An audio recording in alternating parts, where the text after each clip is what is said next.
Meu nome é Karine Fernandes e eu sou antropóloga. Meu nome é Karine Fernandes, eu tenho 25 anos, sou formada em Ciências Sociais há 3 anos, trabalho com populações etnicamente diferenciadas, sendo que comecei trabalhando com políticas públicas para povos indígenas, dentro de grupos de pesquisa da UFMA, com um trabalho específico sobre políticas públicas de saúde e a interação de tais políticas com a população canela do Maranhão.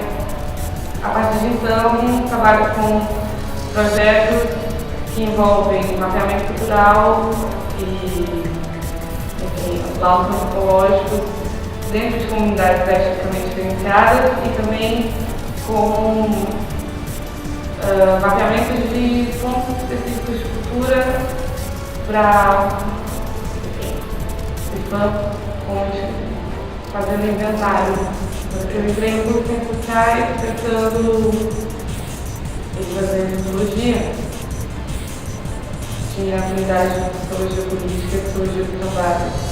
Quando eu entrei no curso, eu tive contato com textos sobre rituais funerários dentro do Moroso. E a partir daí eu tive vontade de trabalhar com populações indígenas, de ler mais sobre populações indígenas. E tinha um grupo de pesquisa, formado através do me aproximei desse grupo, primeiramente só como participante, depois eu bolsista durante 3 anos, e produzindo relatórios do trabalho e fazendo trabalho de campo.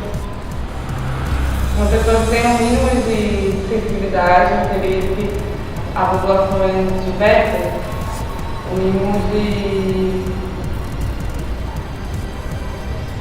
sensibilidade e leitura, disposição à leitura e a conhecimento, disposição e cabeça aberta ao não julgamento e não preconceito sobre